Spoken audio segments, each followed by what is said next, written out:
Onwards and sidewards.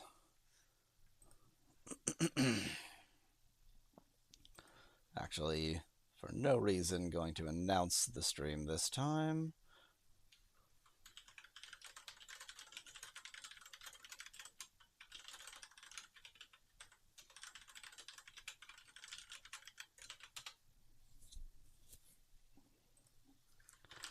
And let's go ahead and be a little bit more honest with the task today. We're doing some cleanup and fix up. So I've got a few cleanups and fix ups to do.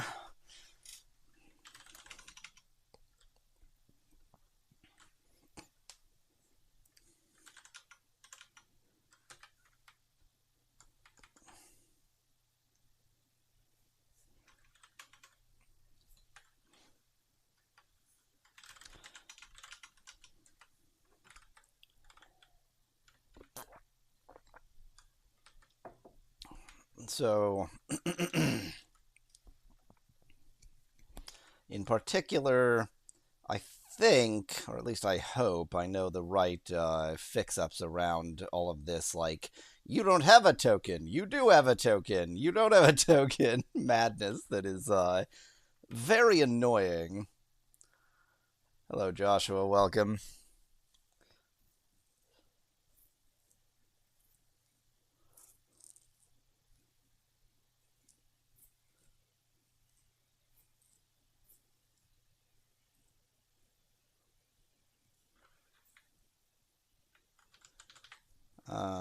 Let's see here.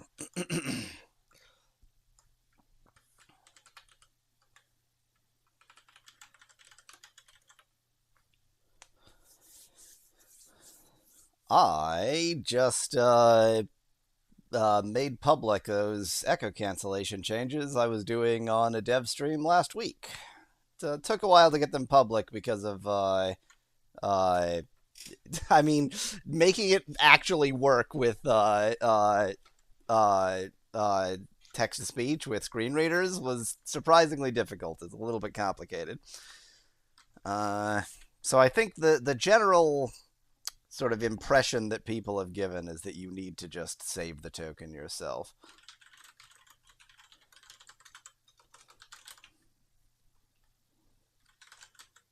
No.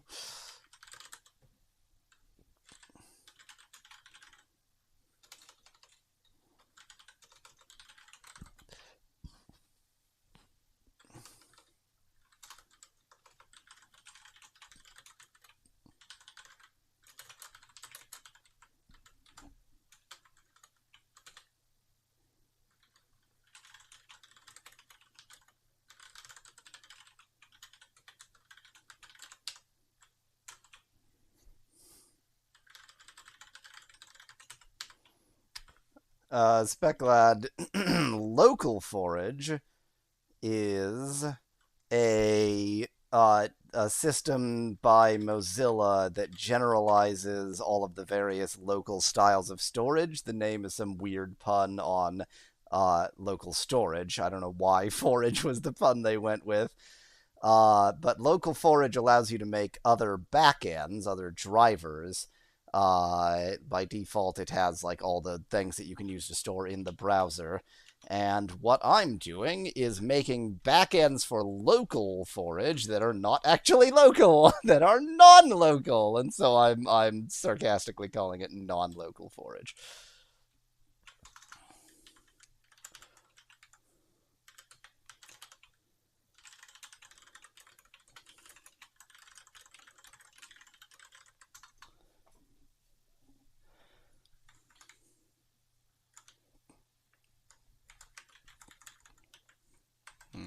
Don't really want to duplicate this, but I don't even know if this is going to work. So for the time being, that's what I'm going to do. Why did the why did the dark mode go away?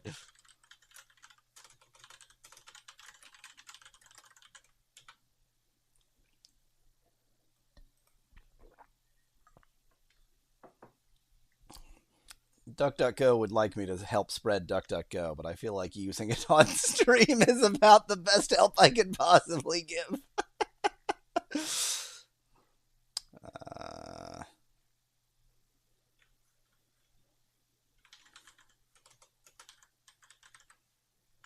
It is just set token.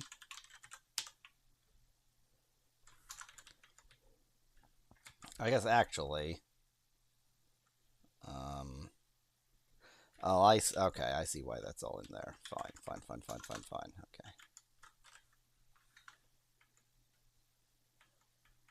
I could link to it from one of the Contraptia ads. I could link to DuckDuckGo from one of the Contraptia ads. It's faintly weird for me to, like, I don't know if they'd appreciate being in the same place as Mama Pepperoni. Do they want that? Is that a good?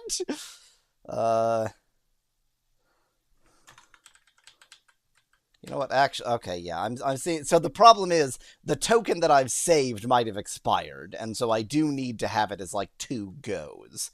One to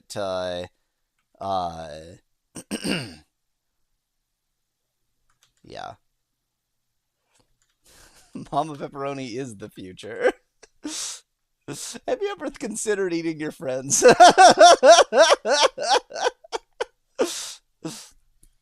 I mean, if by sponsorship you mean giving your own flesh to Mama Pepperoni as food, then yes.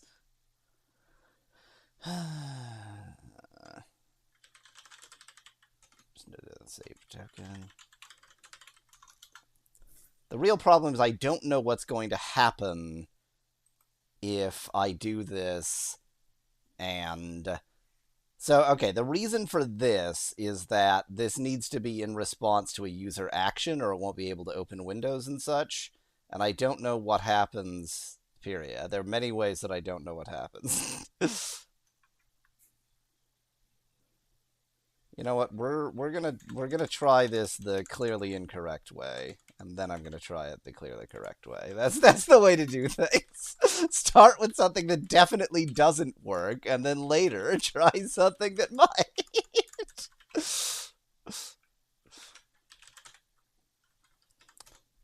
You know what?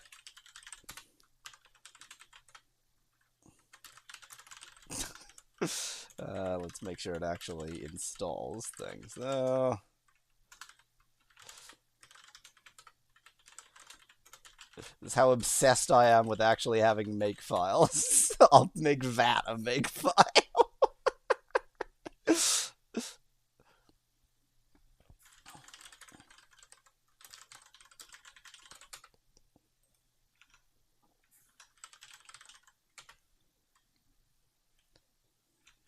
Just realized this is currently set up.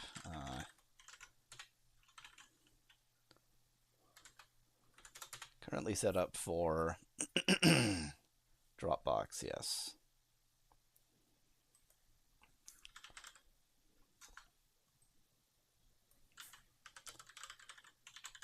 There should be a Node.js implementation of make called Nake, says Sveclad. It's called Jake, and it's so much worse because nobody understands why make files are great. Everybody, like, all of these... Okay, let's not get into an argument about build systems, but basically every build system since make has been worse than make.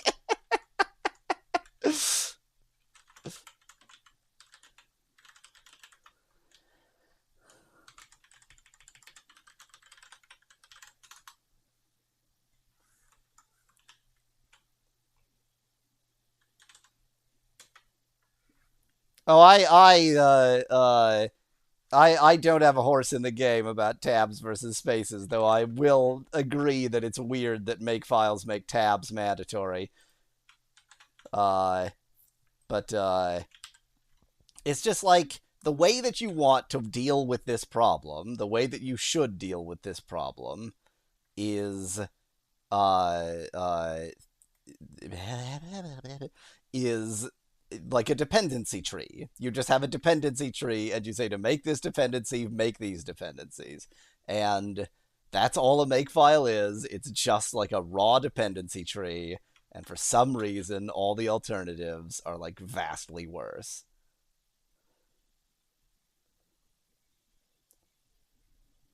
This must just be unrelated.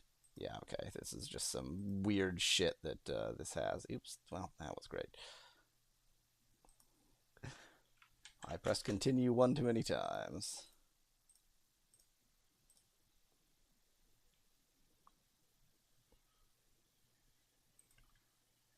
Oh yeah, because I didn't provide any of the options that are necessary. Idiot. Uh,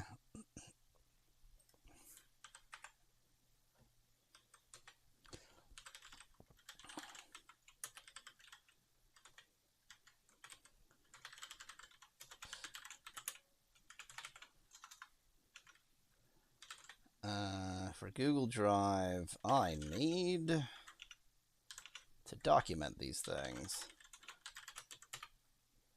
API key and client ID. And request login, that's right.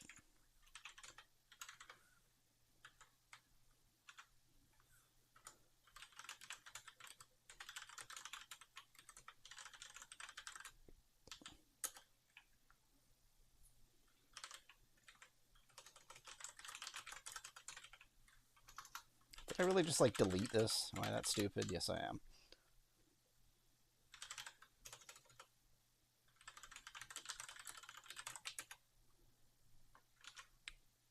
Speclad, do you mean like this? Like that?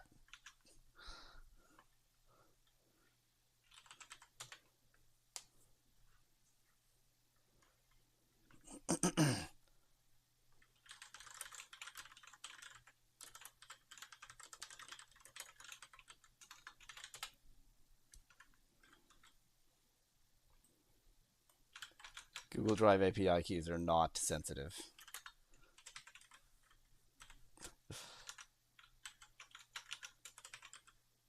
The hell?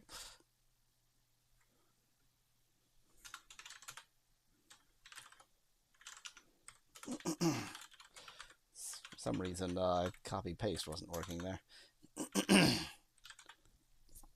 The client secret is sensitive, and I will not be catting that file. But the client ID and the API key are not secret.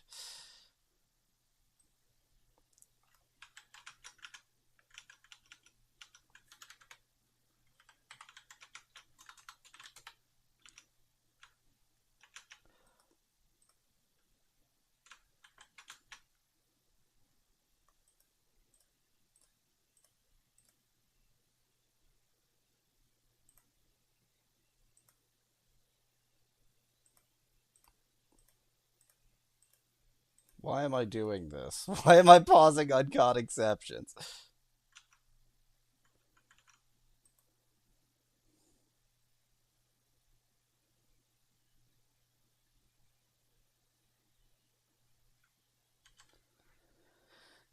I never try to understand Google Speclad. I don't understand it at all. It's like, so there's like a two-step thing that their OAuth stuff is like wildly unrelated to your API login, so you have to use one of these keys. I think the client ID is actually just about logging into Google services, like logging the user into Google services, whereas the API key is logging yourself into Google services. So it's very dumb. It's very dumb and very weird and very dumb.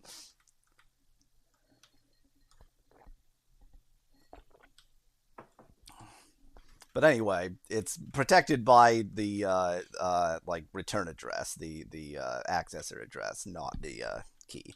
Which means that technically with those you can make your own stuff using localhost 8000, but like no skin off my nose.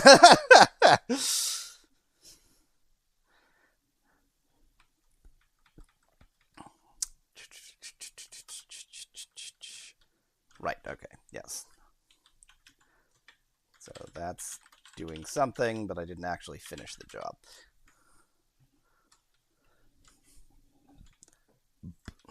Once I actually have the token, then I need to save it.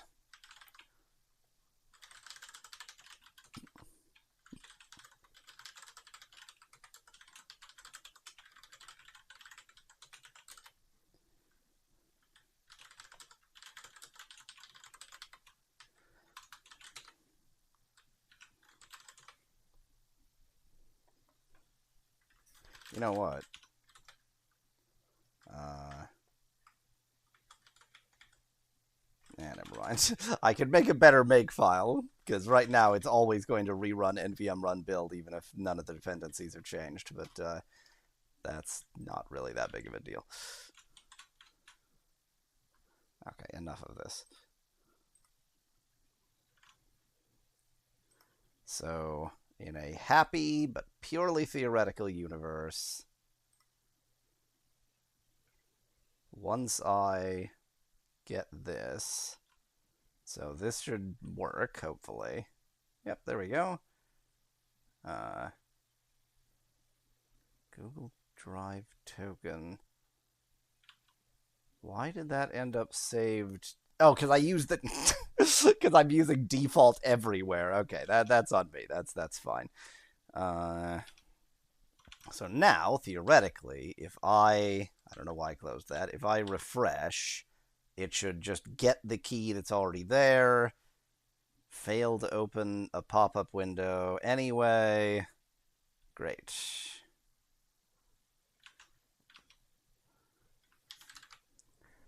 That suggests that this was going to open up a prompt, even though it theoretically already has a token. Like, what's the point of having a token if you're going to open up a prompt anyway? Let me try this. This just came straight out of the like suggested starting stuff, the API starting the API intro guide, whatever. But I mean, it could easily be wrong because it is, you know, Google Drive, so it's crap. Is anything happening? Hello? Oh wait, duh. Now it just never actually resolves this promise. There we go. It's a like terrible solution, but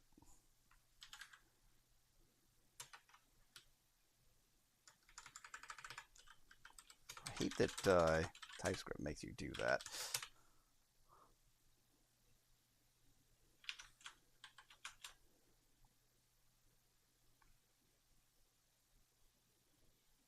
Holy crap, it worked. Okay, it took me a second to like realize what was happening there. Now, the thing is,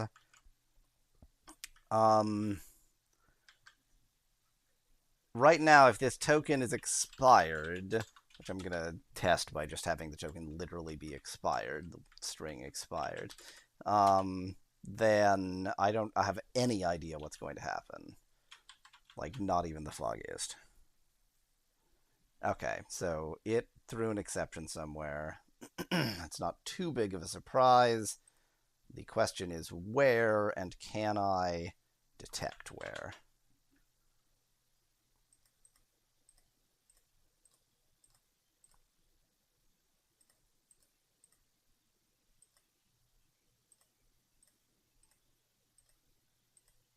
The fact that Google Drive has all of these exceptions in their own code is supremely annoying.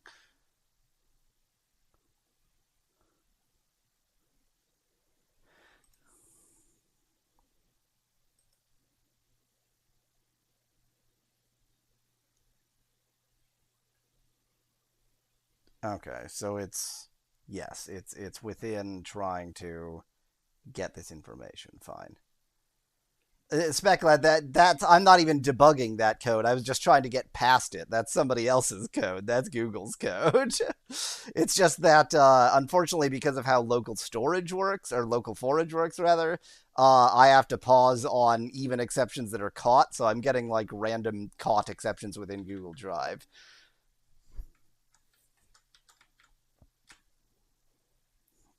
Okay, so what I need is that if there was a saved token, then I'm going to need to actually check it. Like, check whether it works. What's the quickest way I can check whether it works?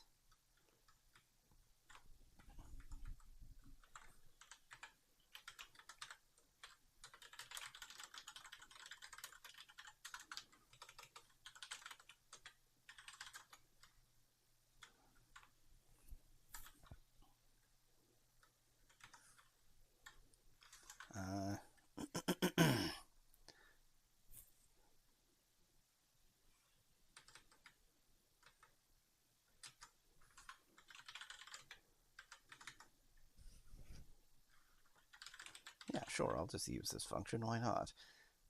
Starting from the root, doesn't actually matter.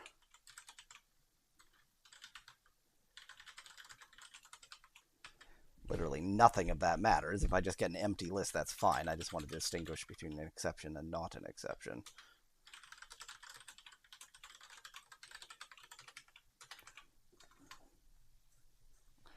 Okay, so now I load the save token if it's there. If it's not, then I just skip that entirely. But upon loading the save token, I'm actually going to check whether it works. I feel like there's no way that this is the process they expect everyone to go through. But given that their documentation is like a nightmare from hell, it wouldn't actually surprise me that much.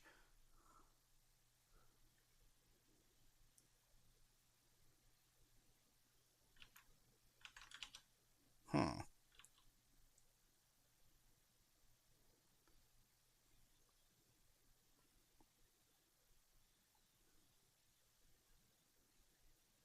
I don't at all understand what's happening here. Like this was the exception, so why didn't I properly like react to the exception?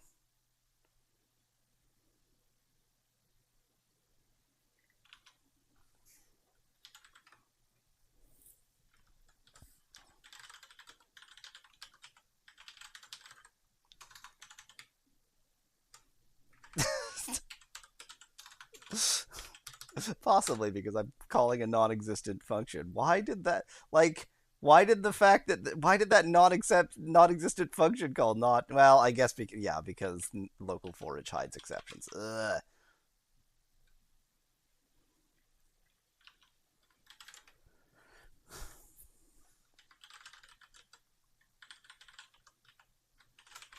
Gonna do some high quality debugging here. Who needs actual exceptions and stack traces when you could just print the letters A and B? Neither of them printed.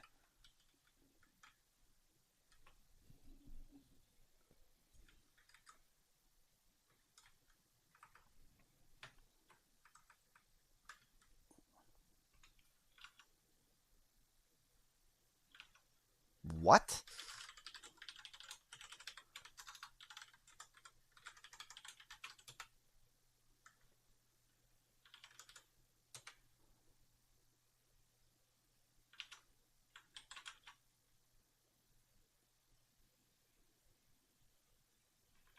Oh, okay. I'll bet that this does actually this gets a response. It's just that the response is not what I expected it to be. It doesn't throw an exception.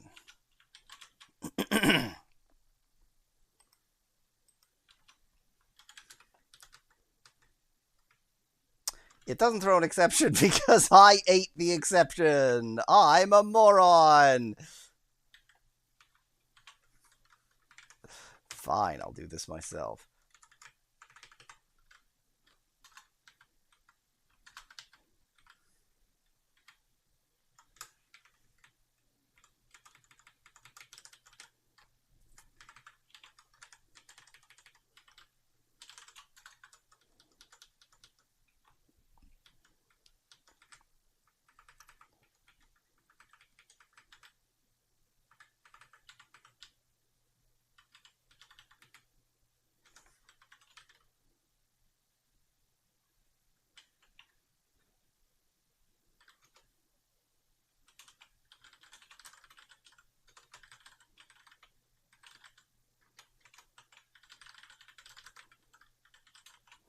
The name literally doesn't matter at all. I don't even care if I get an actual response to this. I'm just trying to distinguish between an error and a not error.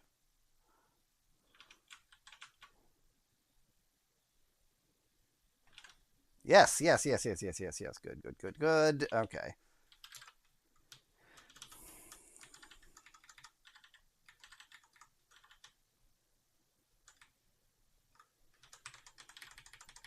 But now, if I actually use the saved token like a sensible person,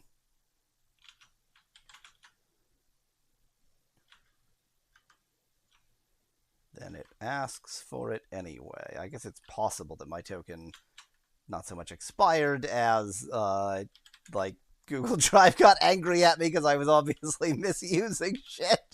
So let's log in.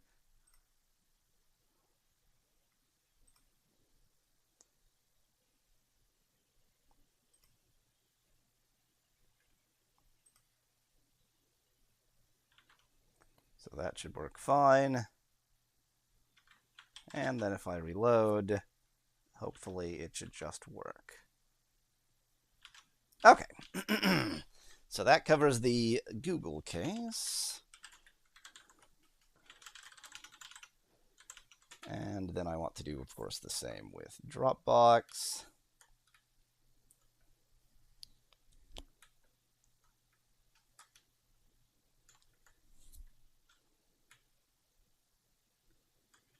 Given that this now... Did I? Oh, I never even finished making Dropbox open in a new window, which is a necessity. So actually, I'm going to slightly change focus here. I'm going to switch back to Dropbox.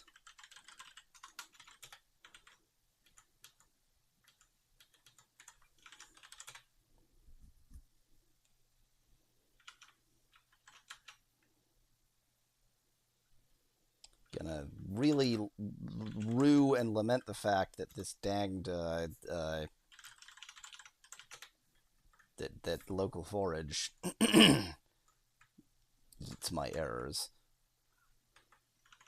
Well, I mean, I guess I'm in the same boat. I just have to pause on caught exceptions.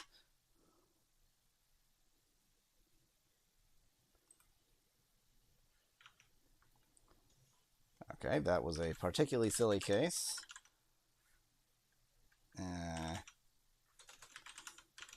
Hey, look, Spec Lad. It's a key. Oh no, you're gonna get my client key. Client ID.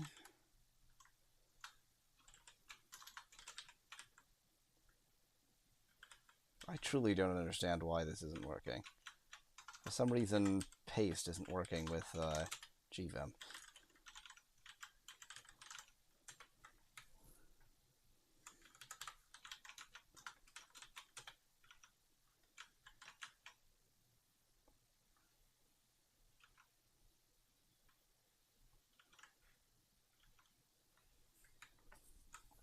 Okay, reason number one is that just like with Google Drive, I need a request login callback to make sure that it's actually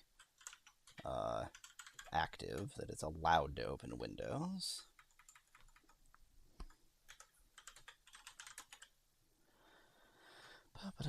Options.dropbox.request.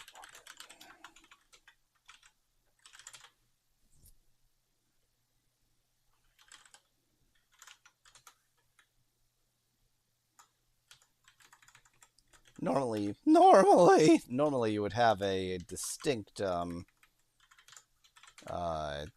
like login request function for your different backends just based on, you know, you want to show like a Google Drive logo or a Dropbox logo or whatever, but that's not what I'm doing.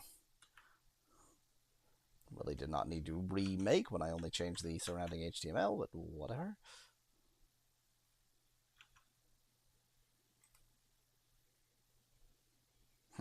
That sure did open in a new tab.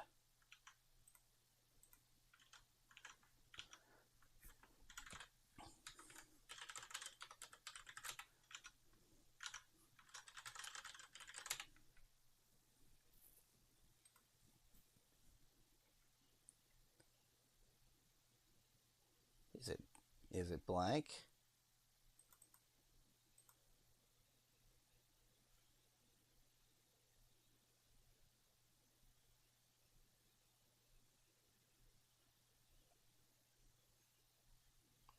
I truly don't remember how you open in an actually new window. Is it window features?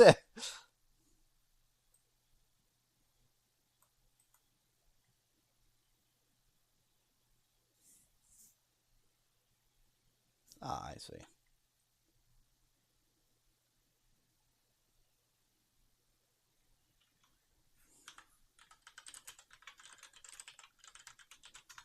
What a robust and in no way stupid API. I blame Internet Explorer for that one. I think it might even be their fault as opposed to me just placing blame. There's the distinct possibility that my blame is correct. Oh, that's much worse. Oh, it's blank, not top. That's right. Top is an iframe thing.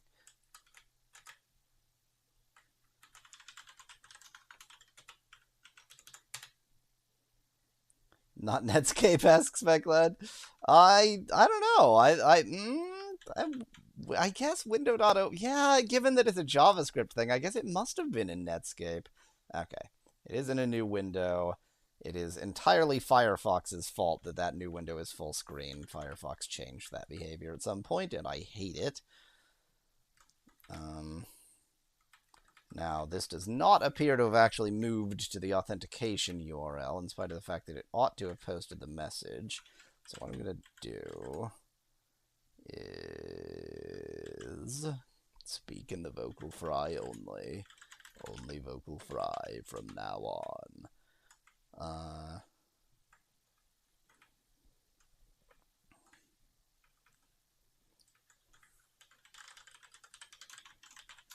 Go ahead and log the events this receives, the messages this receives, that is, just so that I have some kind of sense of what's actually going on here.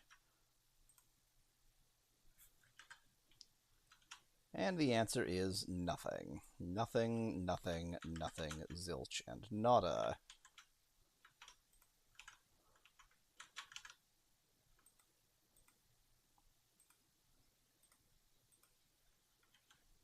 And it doesn't even report anything here.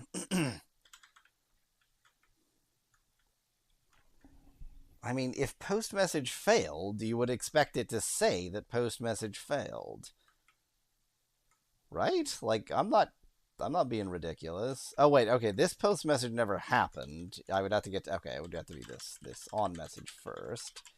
So let's check whether that actually happened.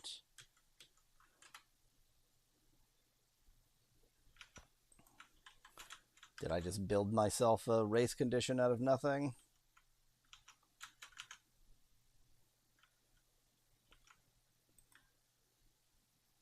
This never received a message.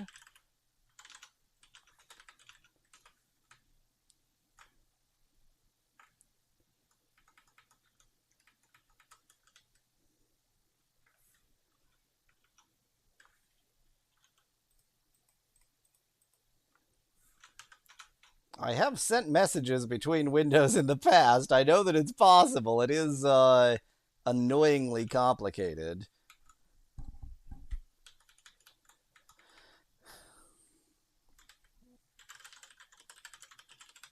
Gonna do some fashionable debugging again.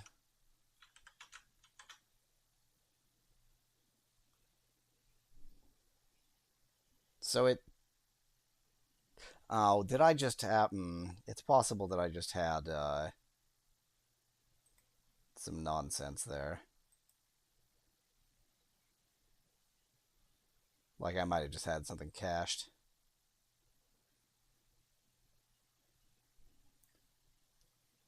So I don't know which. Yeah, well that's right.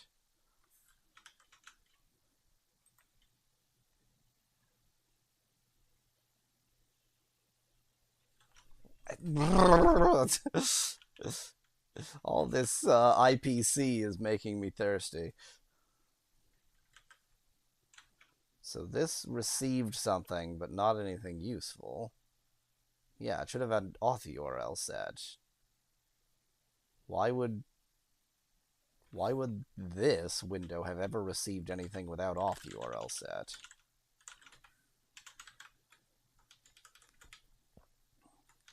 Gets the auth URL here. This is what it posts.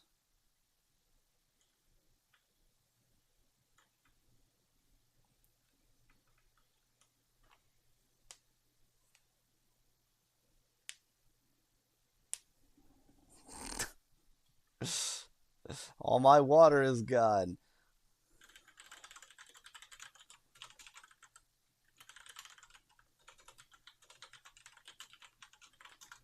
Like, am I getting undefined as my auth URL or something? Why would that be happening? Because that's the only explanation I can think of for why the auth URL isn't making it to the child window.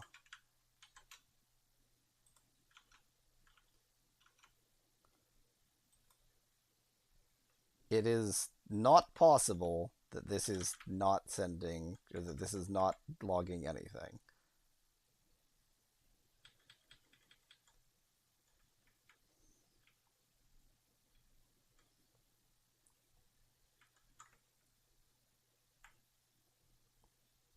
Wait.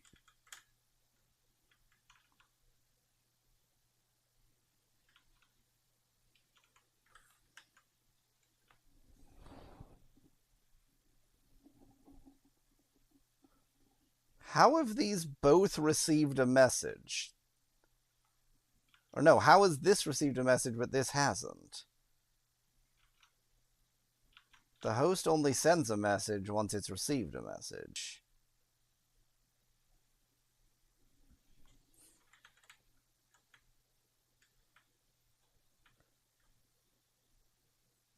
Did it post a message to itself? Did it post a message to itself? Did it post a message to itself? I think it posted a message to itself. Okay, I need to remember how inter-window messages work. This is getting very stupid. Luckily, I have a piece of software that I know does this.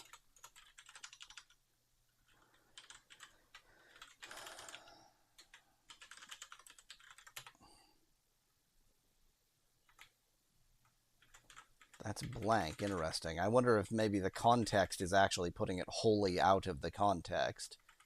Maybe that needs to be blank.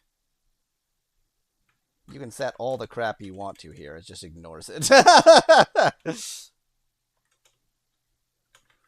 like this, once it's done, it it actually just straight up changes the location of the window. Interesting. It's actually somewhere else that I have IPC that way. Does IPC not work with Windows? Does it only work with frames? I don't think so.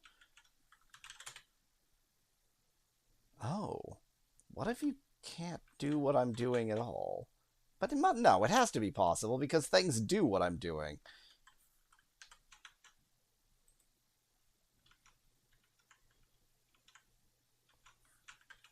But it might be impossible. Stringify.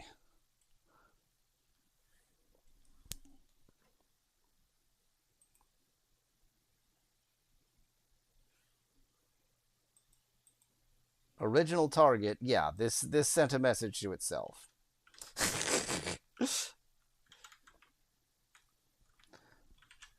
Oh, you know what? I think I know exactly what's going on.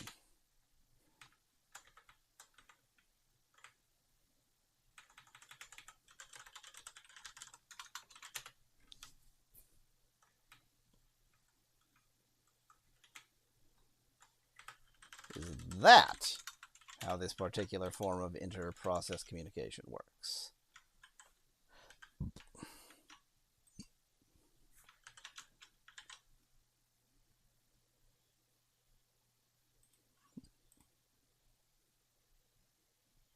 No. The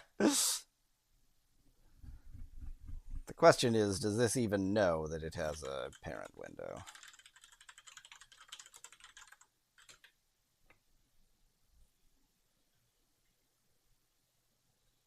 No.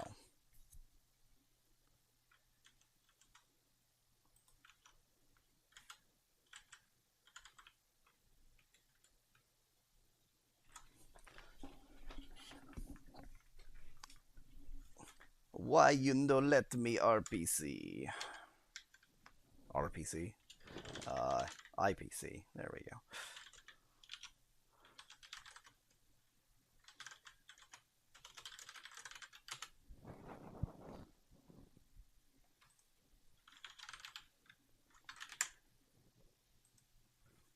I would like for the words or the letters IPC to actually appear on the page.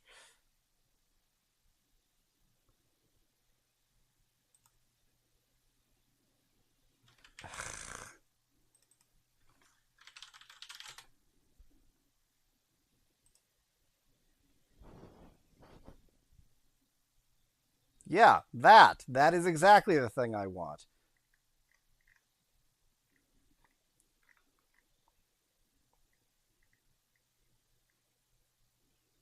Window.open, popup.post message.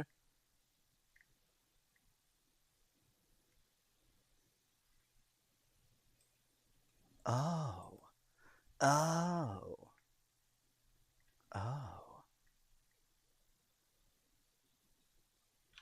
I understand.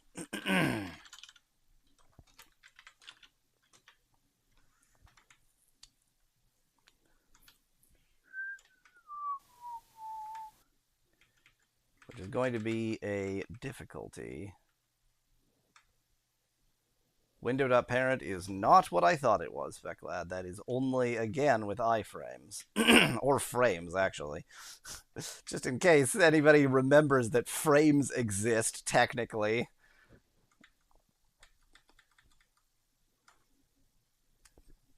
Okay, so this just became a lot trickier.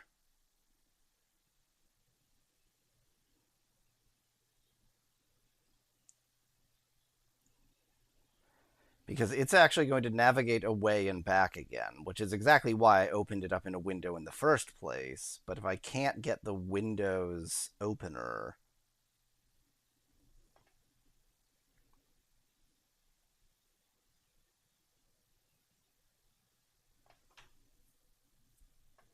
like here, I can just wait for this. So like I can even demonstrate like the half of this that actually should work.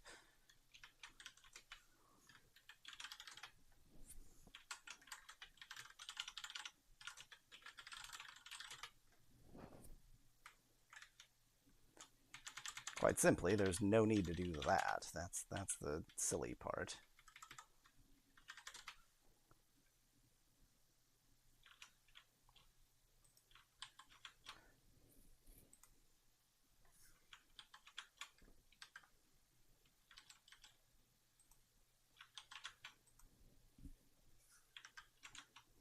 Or nothing makes any sense.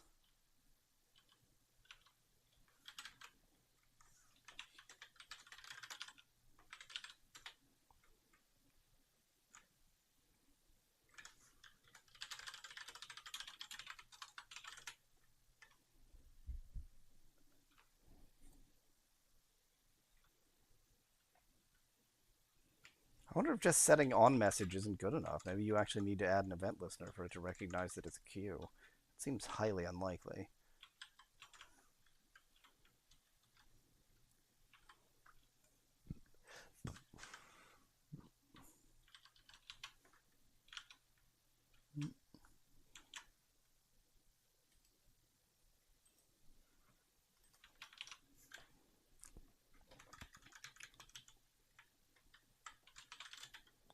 So the only question is WTF. That's the only question I've got. WTF.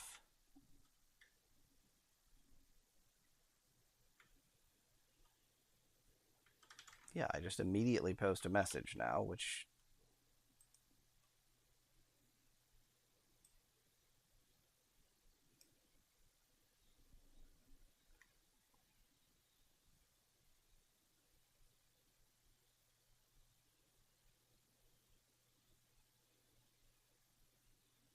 Oh, interesting. This also is just a message on window. That's very annoying.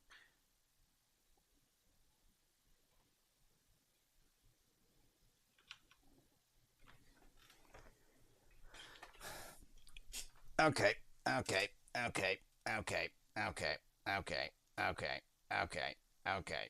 None of this is okay. Okay. I mean, I just don't want to do this in an iframe.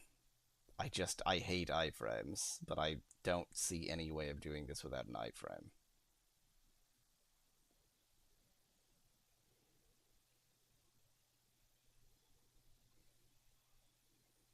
Yeah, I just don't see any way of doing this without an iframe. That's very annoying.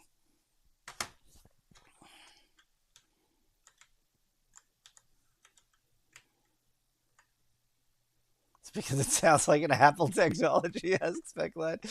I do iframes predate the iPod?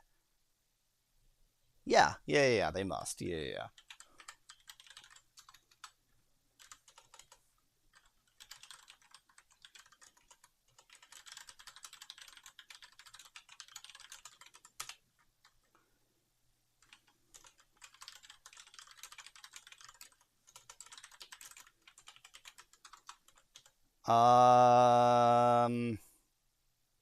I have no idea, Spec, that. I just said that so unthinkingly. But it would be either the iPod or the iMac.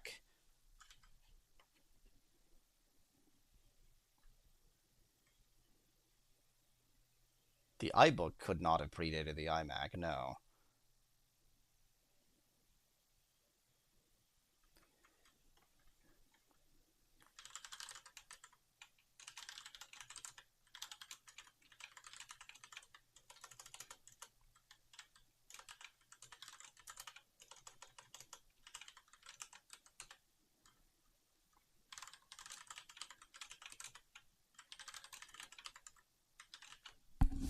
Oh, that's definitely before the iPod.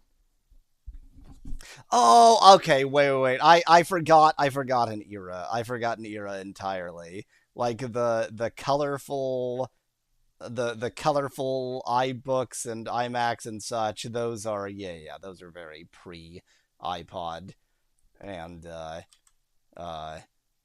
were, yeah, probably the inception of that term.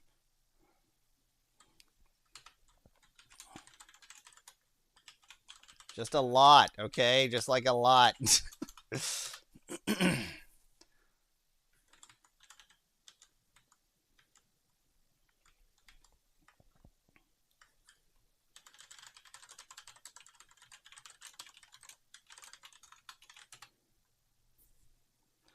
So now my original idea of window.parent and such should actually work.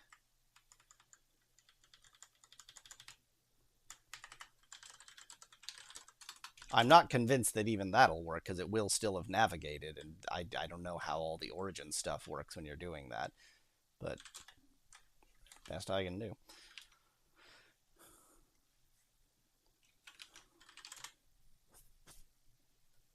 Ah! You like 100% sure that post message doesn't exist on iframes?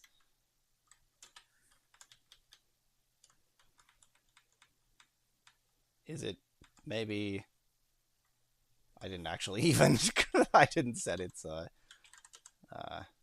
is it href? Is that what iframes have? Is it source? It's source.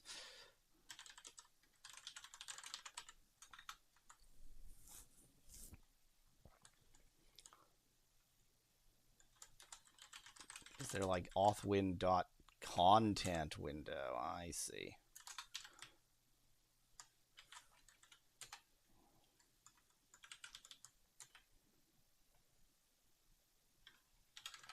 Oops.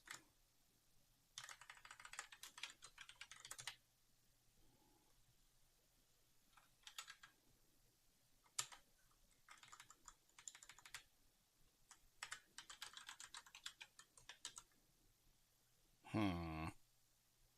No, yeah, okay. This still isn't going to work. This still isn't going to work, but I'm going to go ahead and stub it to get to the next step. Why is this such a complicated process?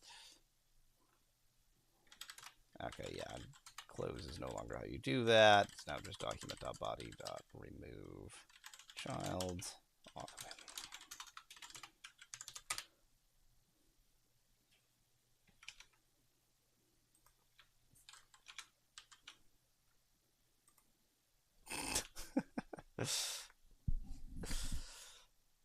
Well, except for the part about no aspect of this working, it worked really well.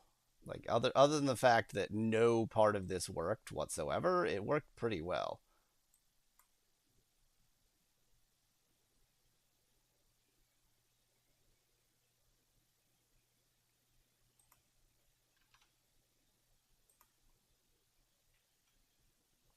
I mean, it's all in this debugger now, so that's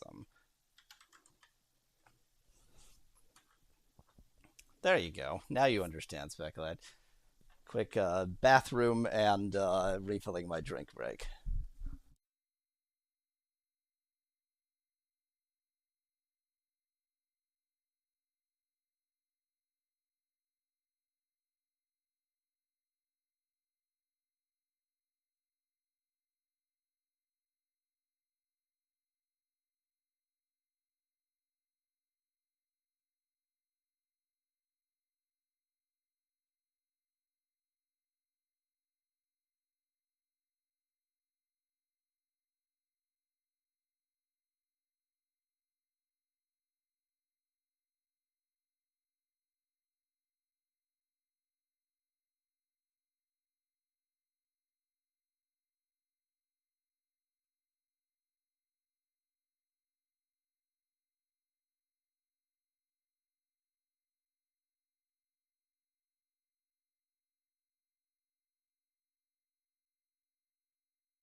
Well, these things happen, Joshua. While refilling my drink, I decided there's just simply no way that this is the only way to log into Dropbox. I just refuse to believe it.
Dropbox.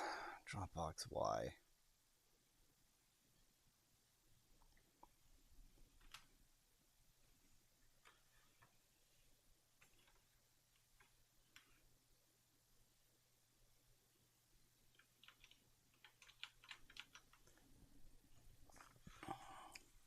So, in answer to my questions, no, that is not possible.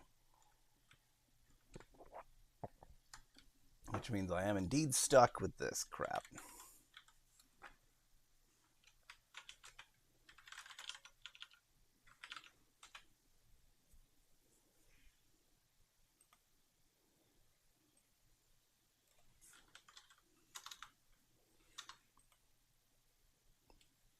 Yeah, this never even acknowledged the message, did it?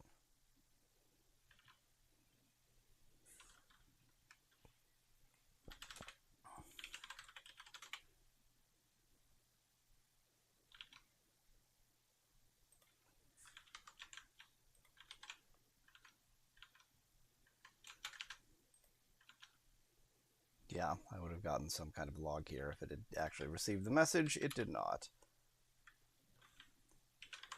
I mean, it's like I hate to praise Google Drive for anything, but like, why is Dropbox on this like 1993 ass login system? 1993 is far too early. 1998 ass login system.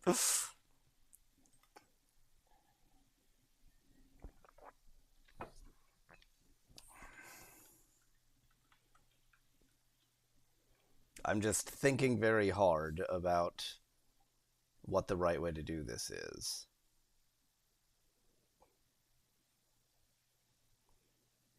Why am I constantly restarting the HTTP server? I am not. I don't know why you think I am, Speclet. All I'm doing is Control Z, like I have it in the background, but if I foreground it, because I have multiple jobs running, so if I foreground it, that just means I thought I had a different job running, but I didn't. So I instead foregrounded the HTTP server and then went, whoops, didn't actually have the job I thought I had running.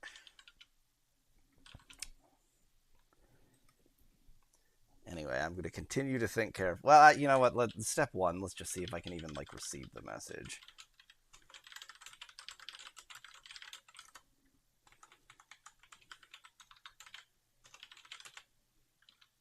Ultimately, this might be some nightmarish mix of like iframes and Windows or something.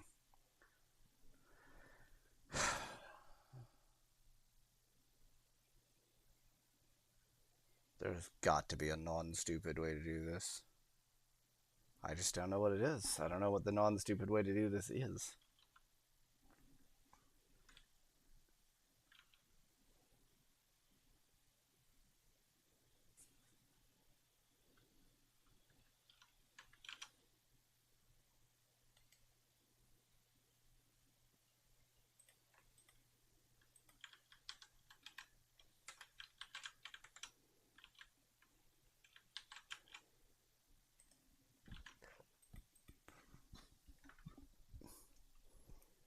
So why isn't this receiving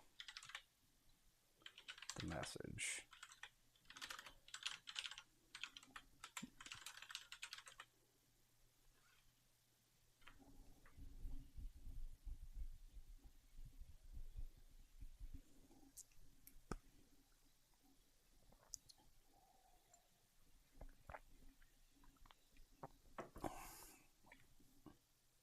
I sincerely hate this.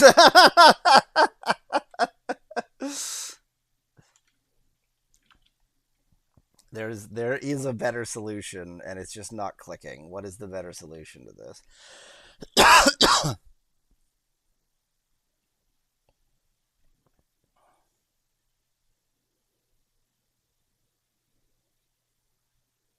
I really don't want to do it as an iframe. There is a solution that doesn't involve iframe.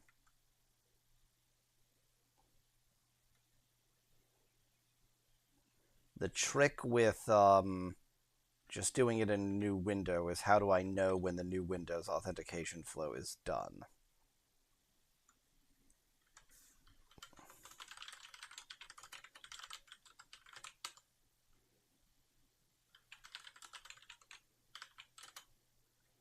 At least when I was opening it in a new window, it was actually getting to the new window. Like a message got through.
And by the message was getting through, I mean the message was not getting through. That's right, I only got a message through to itself. I never actually got it to receive the host's message. I feel like what's happening is just that this is getting there before that's actually done loading. How do I know when that's done loading? Surely I can't just ask.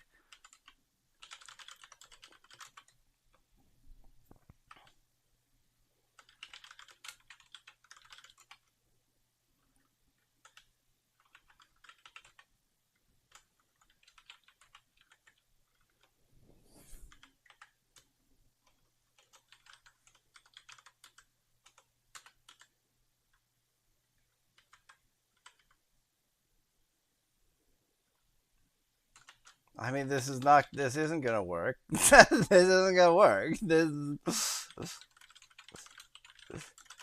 thing is, I feel like there's a race condition here because, how am I supposed to post the message before it's actually finished loading and has the event handler in place? But surely you can't just ask. Surely you can't just say, tell me when you're done loading. You can just say, tell me. I'm an idiot. I always forget that I'm very dumb. That's an important consideration in all of this, and if you forget that, it can really come back to bite you.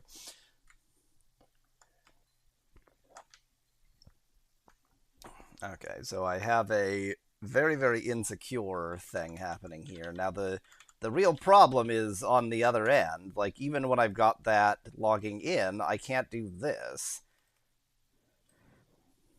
And I don't know how to retain... I guess the only way I know how to retain the message would be to do this in an iframe. I mean, it can't be like open a window and then do it in an iframe. It just can't. It can't be. So this comes back to here, and the problem is I don't know. Like, is there window.opener? There's no way. I wonder if I, well, let's see. So what is, yeah, yeah.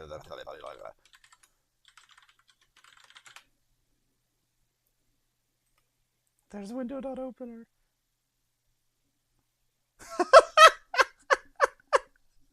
I was like, well, this definitely doesn't exist.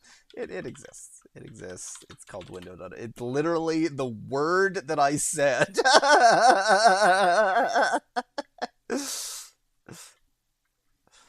uh,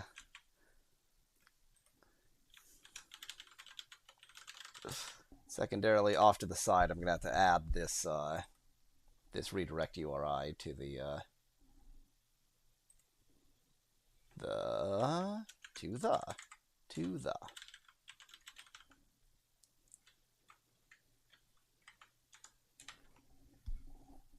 to the APIs thingy.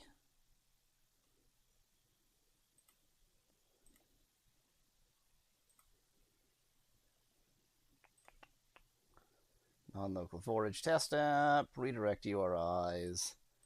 Now I add to it. Dropbox login.html.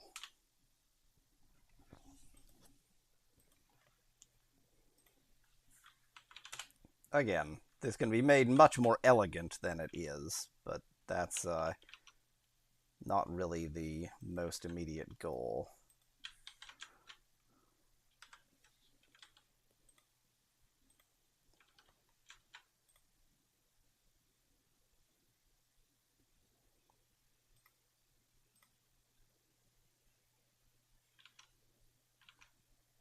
Did it do something? Oh, wait. That probably did do something, but I didn't make the host actually, listen for the message.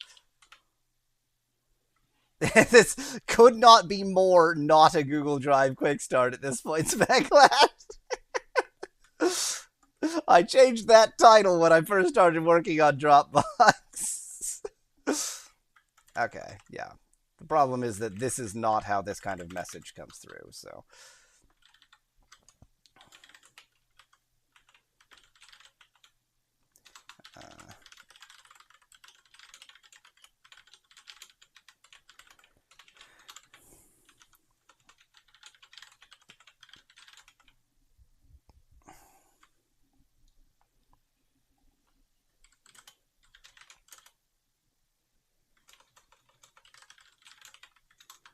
I'm doing this in this way for a very good reason.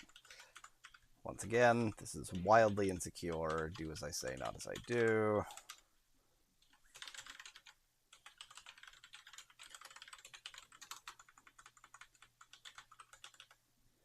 Okay, so now hopefully I can get the access token when I'm done, and then close the window. I don't actually know if I'll sort of have permission to close the window, so to speak, but I can try. Hey, it worked. So now, theoretically, yes! Okay. Ignore Google Drive token there. I know it seems really mysterious that I have Google Drive token in my Dropbox API. That is just because I'm putting everything together into a single data store, and it's very stupid. But that's not even like a problem with the API I'm implementing. That's just the way I'm using it in this test. Okay. So where do we stand now? Now, I want to be able to save and restore that access token just like I did before.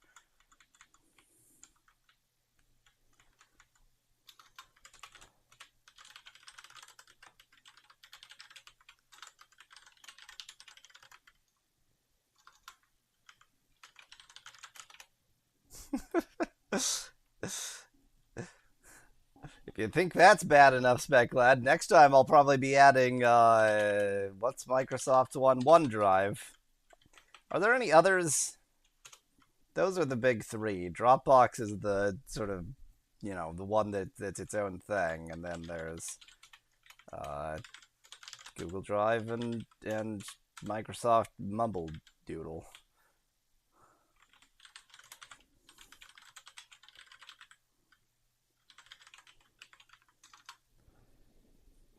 And Yandex Disk. Let us not forget about Yandex Disk and whatever the Chinese one is that's only usable in China, and you have to give them your blood sample in order to use it.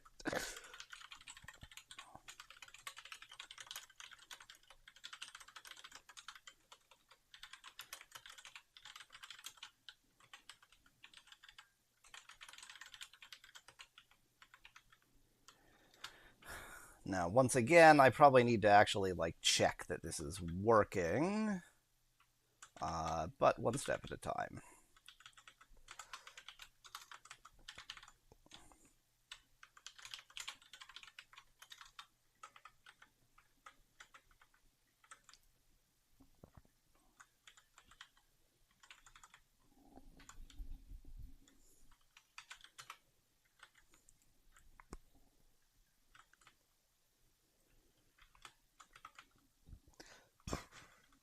And incidentally, I'm going to have to use a restore token or whatever eventually, so this is very temporary, but again, one step at a time.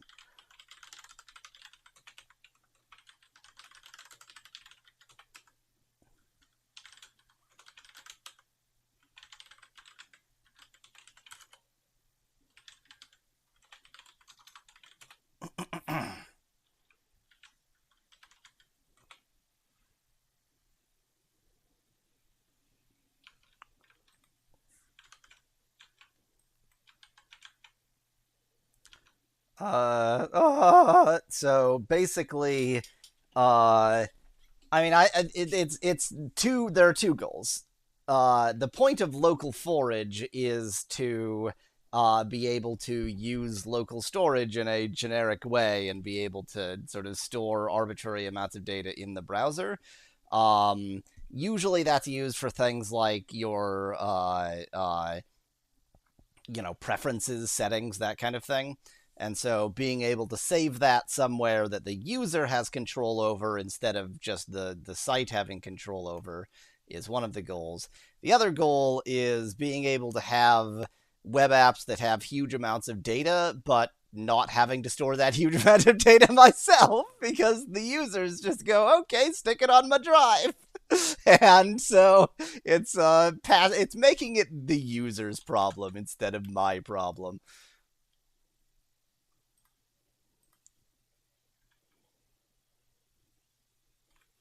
Okay, and now Dropbox token is there. If I refresh, fantastic. Okay, now we want to test that it will actually check that the token works. So like if I had an expired token here, which again I will simulate by having the token be the literal string expired, and I refresh that, then yeah, okay, so this is indeed getting an exception.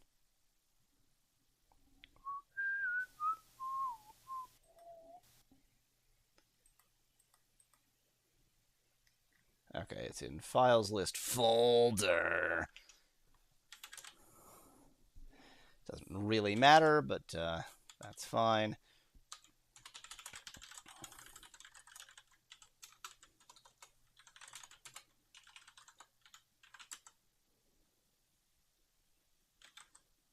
Check app.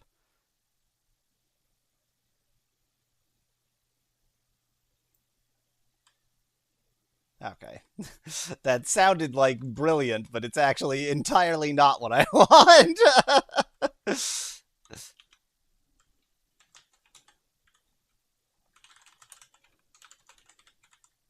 Again, I don't actually care what the result of this is. All I care about is that if it failed, I need to unset this.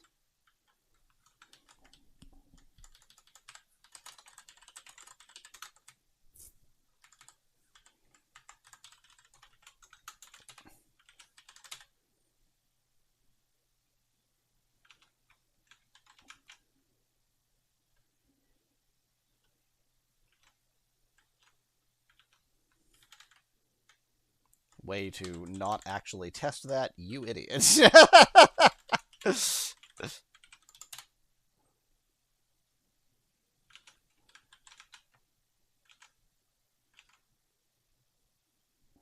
Oh, yeah. That's a desired exception. Okay, good. Perfect, perfect, perfect, perfect. Okay.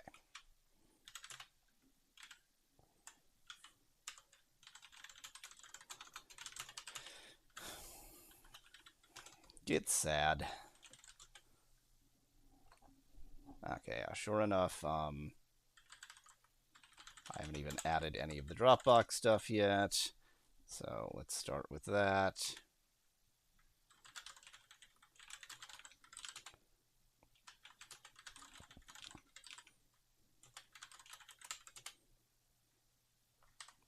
Good.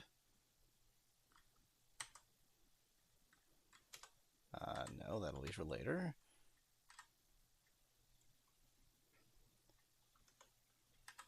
You know about the Git Good extension? Asks Specklad in chat. I do not know about that, and I don't want to know about that. Good, good.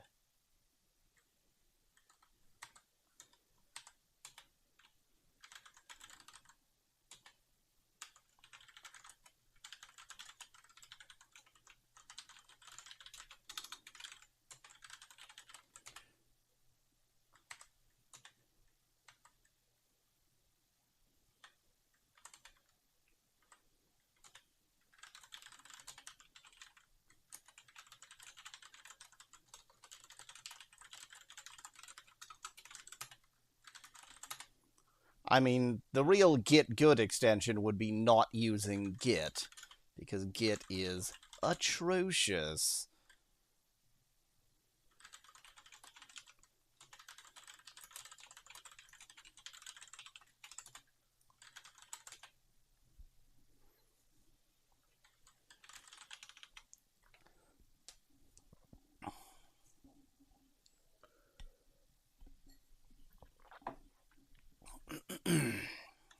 Okay, next problem. Google Drive, I have no idea what its limits are on what kind of names you can put in files, and Dropbox, even worse, is case insensitive. Google Drive, whether Google Drive is case insensitive or not, is frankly difficult to answer because it allows you to have multiple files with the same name. So it's unclear what it would mean to be case insensitive there. But Dropbox is case insensitive, so you will have overwrites. And I'm literally just using the key as my names, so that's not ideal. So let's try something wackadoo here, like woo! Yee! There's my key. Very normal.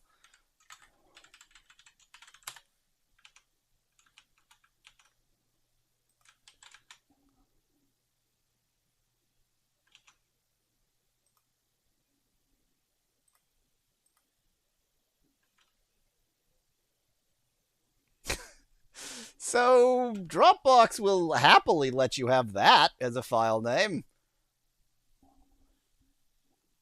I'm slightly disgusted with the fact that it's happy with that file name. I didn't try to put a slash in it. I know that won't work because Dropbox uses slash as its key value, or its key value separator as its directory separator. I'm just checking my Dropbox on this. Yeah, that's the name it has. The name it has is exclamation point at hash $% caret ampersand star opening parenthesis closing parenthesis. I mean, I don't know what I expected. That's what I asked it to be named.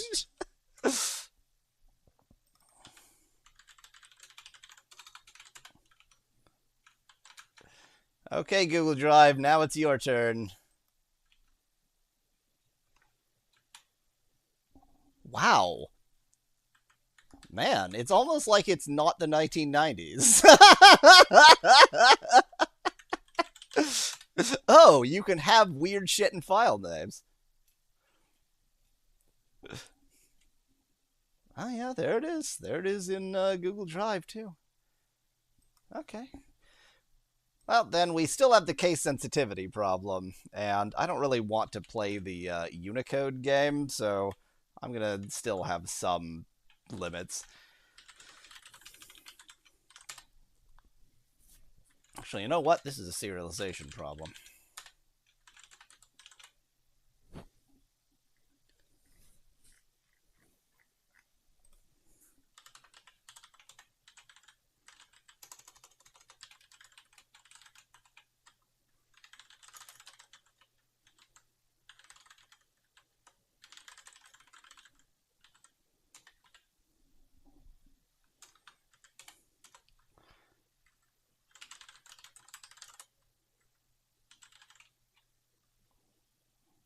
Am I gonna call it this?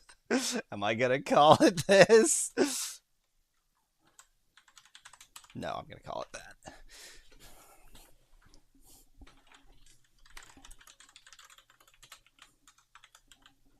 You're booing stir fry, Joshua.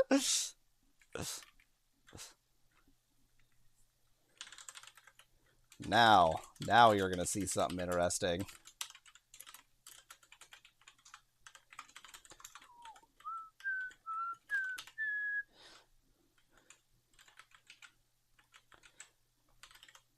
No, wait, I actually can't accept that. It's case insensitive.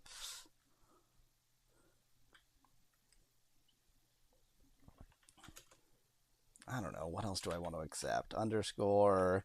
Let's. You know what? Just reasonable file names. Don't do anything stupid.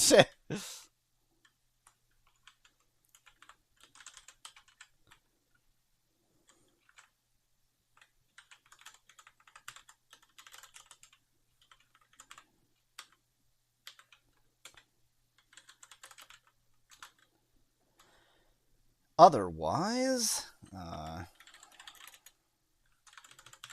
let's name this C as in character.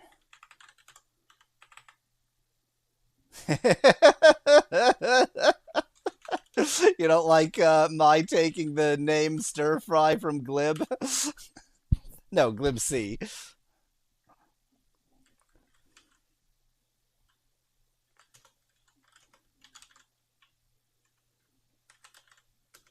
What was I gonna call it? That was gonna be my stupid name. Oh yeah, Safify.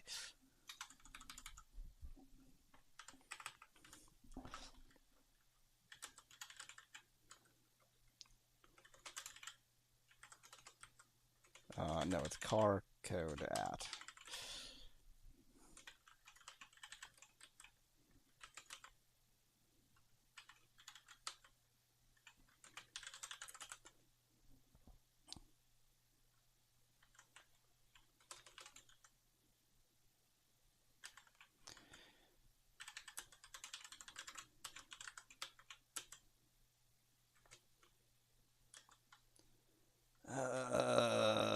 pad start. Uh,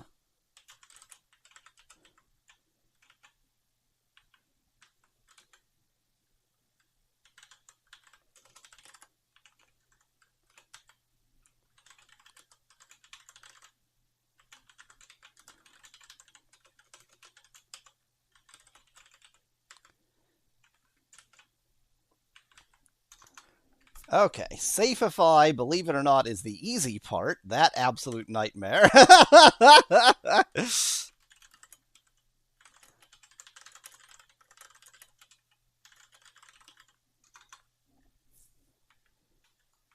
2-string 16 is how you get a hex string. Yes, Speclad. If the pad start stuff, this is just because I want it to be a specific length. Two string just takes a radix, so it'll just make the shortest string that is of that radix.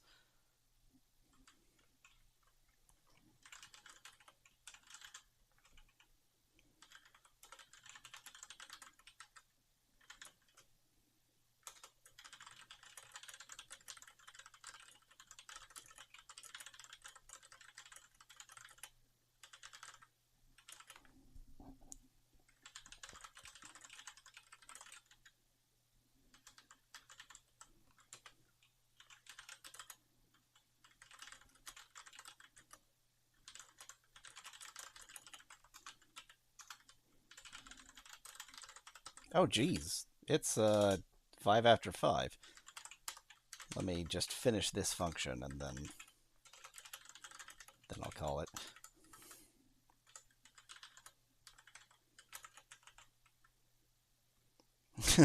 Not dangerify, says Speclad. If Python can have an unpickle function.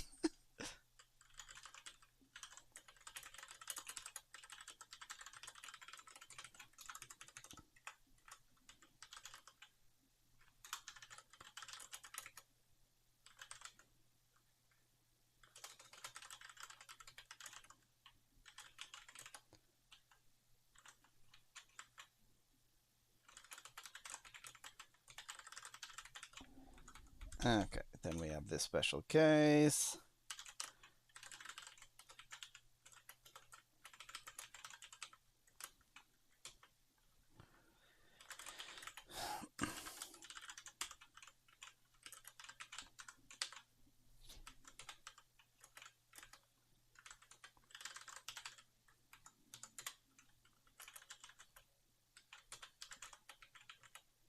Oops, wait, that ain't right at all. That's the hex string, so now I want to parse it as an integer in base 16, but I actually want the string of that. Okay, if I'm going to do all of those awful steps, then here's what I'm actually going to do.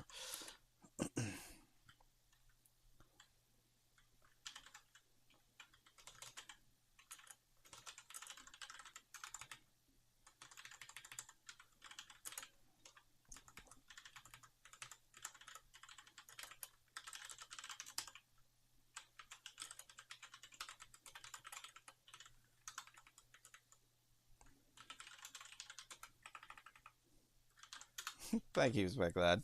The compiler would have detected that, but good to detect it earlier than the compiler would have.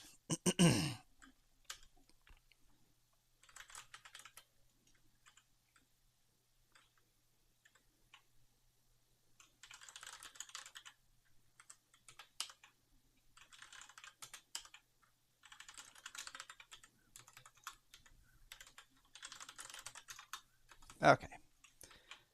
Theoretically, those should go back and forth, but I'm not going to test that now because this is supposed to be code hour. It's been much more than an hour. But hey, I got the remembering authentication codes all working, so that much is working, and this is once this is done, I think, except for some sort of niceties, basically, Google and Dropbox will be not just done in the sense of like working, but done in the sense of like I don't know what else to add. So great. Then OneDrive, then I don't know, Yandex Disk, then just send it to the Chinese government, and et cetera, et cetera.